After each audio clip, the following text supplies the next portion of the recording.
Welcome back once again, Spazites, to what I'm going to call another tabletop gaming video.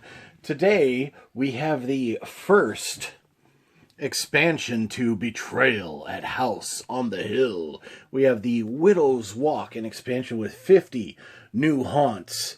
If you look at all of these new haunts here, I think that's the names of the haunts and not the creators. Although I'm not sure those are all names. Those are all names. Except that one, the Lone Shark Interns. I don't know. I think these are written by. Oh, okay. There we go. These are new haunts written by all these authors. And then, let's see. By Mike Selinker for the game designed by Bruce Glasgow. Okay, in the back here. Whoops, and sorry for the, says, the House on the Hill is a wicked reputation. Those that dare darken the threshold often leave steeped in madness and despair, if they even leave at all. Now a whole new world of horror grows with Widow's Walk, the first ever expansion for the critically acclaimed board game Betrayal at House on the Hill, with the addition of new rooms, including a previously unexplored floor. We get the attic addition to this one. Previously unexplored floor. Where was I?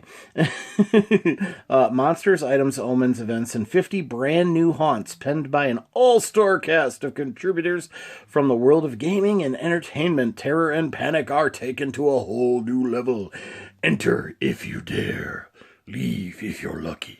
And we got a rule sheet, probably updated, possibly. 2 haunt books, Trader's Tome and Secrets of Survival. We have 20 new room tiles, which we'll go over. 30 new cards, omen, event, and item. And I think there's 10 of each, if I'm not mistaken. Those are the new cards. And 76 more tokens to go with the ridiculous amount of tokens that we already have. So it's just stacks of these, though. Obstacles, burial mound. We got a cat, a pirate queen, and some smaller tokens. But yeah, let's go ahead and I'm going to get this open. Take everything out of its little cardboard. Pop everything out of its... like the last game, how it was in. So yeah, we'll get into this, and then we'll get into the overview, review, look over, unboxing, whatever you want to consider this. So yeah, we'll be right back. Stick with me after a quick cut, and yeah, we'll be right back. So thanks for watching. Okay, I managed to get everything out of the little cardboard thing that it was held in. It takes a lot longer than I'd like to admit. We have little character tokens. I believe these are based off of our 6 original characters, but I'm not sure because they look funny. So, but I'm pretty sure these are based off of our 6 little character tokens that were released in the first game. There are 6 of each. And they have a different picture on each side to represent the 2 sides of each of the character, the larger tokens. Let's see, we need a blue one. Let's get a good look at the... Let's move the light a little, I think. My hands... Boom. Boom, there we go. Let's see, one of the red ones. Yeah. So yeah, they're interesting. I don't know what these little character tokens are for, but they definitely resemble the 6 original figures and their cardboard representation things. So there is that. I'll put those off to the side so that we can look at the next bit. We have 4 new tokens here. We have one that says cat, and it's got a picture of a cat. We've got ones that says head, and then there's a picture of a head with an axe through it. Whoops, oh, almost dropped that. We have a doctor, and then there's a evil doctor. I'm assuming these are monsters that you can play with through some of the stories. And then there's a pirate queen. Ooh. Next we have 6 different locks. They're each labeled lock 1, 2, 3, 4, 5, 6. You put them down and then put them through multiple parts of the building, and you have to, I guess, look for certain locks or look for all 6 of them. Oh wait, that says burial mound. I thought there were 6 locks. There must be 6 of the other thing then. Yeah, there are 6 plants. A fountain, burial mound. Oh, there's lock 4. Okay, so 4 locks, a burial mound, and a fountain. That must be for one of the stories, maybe multiple. And then here we have plant, and then on the back side it just says plant, but there's 1, 2, 3, 4, 5, and 6 plants. So that must be yet another story to go through, which is pretty cool. There are 50 stories to go through. We've got 10 of each of these cards. We will get to those. Let me pick up all these tokens here. These are just miscellaneous obstacles and other things. Actually, it might be just all obstacles. Obstacle 17. Geez, these are just all obstacles. Okay, I wonder if each obstacle is got a unique thing in one of these books. That's pretty neat. So they're all different. So there's a good chance you're not going to use or land on all the obstacles in one game. So that just makes the game unique each time. Let's see. Let's look at our item cards first. We'll just start from the beginning. We got a blueprint here, an old map of the house. Cool. We got our boomstick weapon. Nice.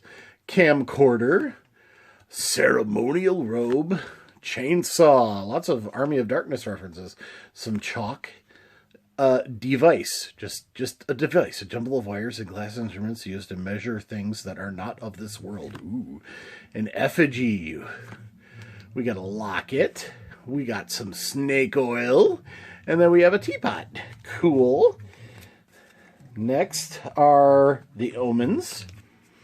We have the bloodstone. We have a box. A cat companion. Key. So there's another cat companion. Or no, there's a dog companion before. I don't know if there's a cat companion. And that's what the cat symbol will be, I'm sure. We have a letter, a photograph, a rope, and a vial. Ooh. And then you've got stuff you could do with the vial. So...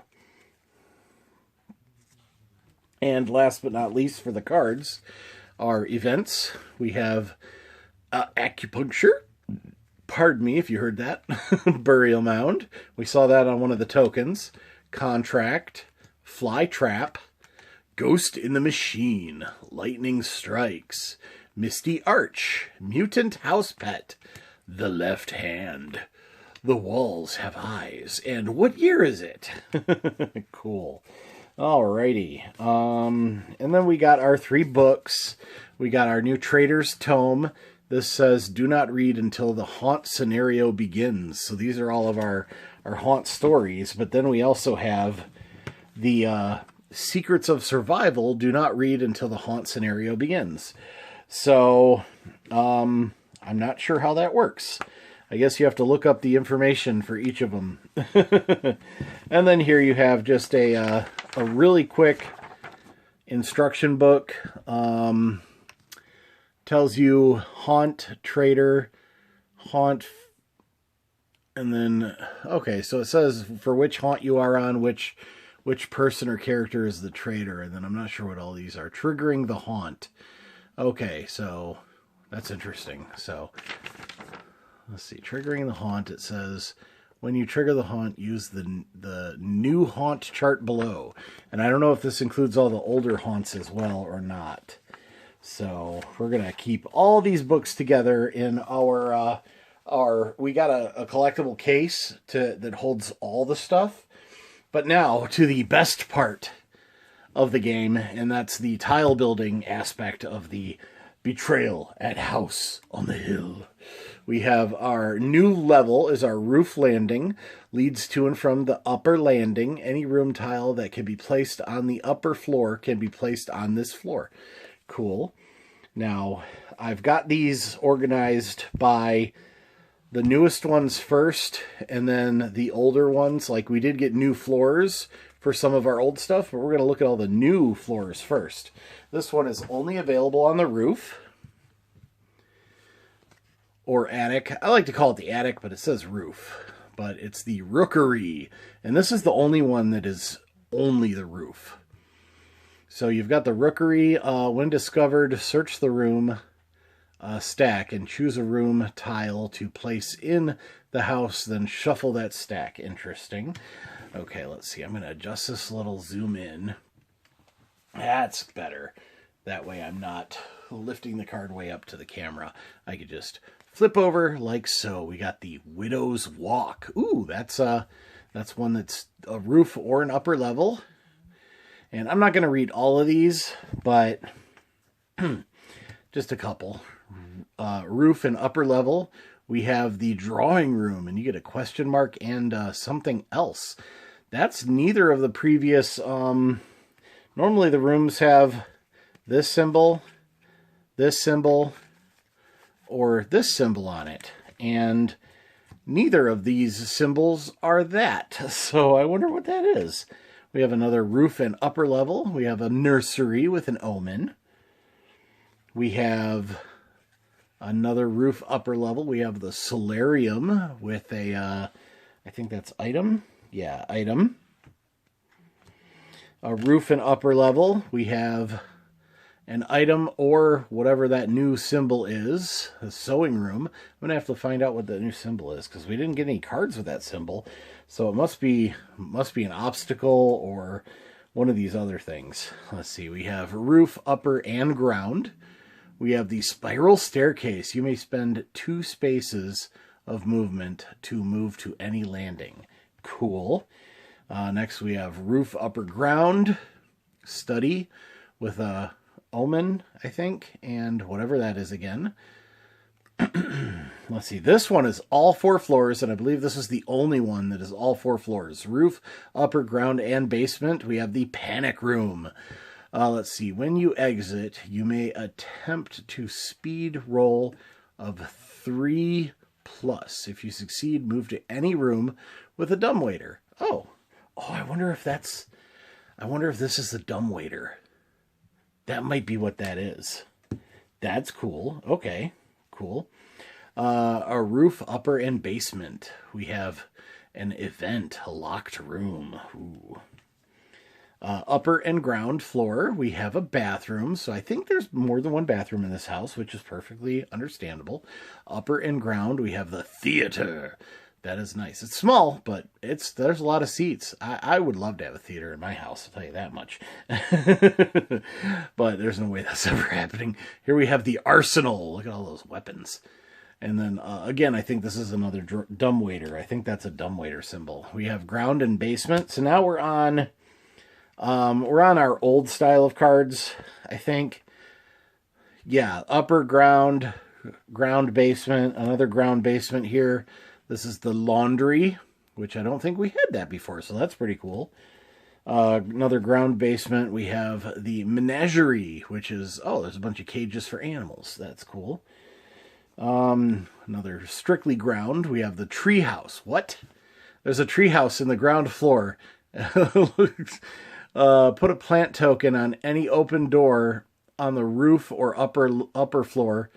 Put a plant token on any open door on the roof or upper floor. This room is adjacent to that door.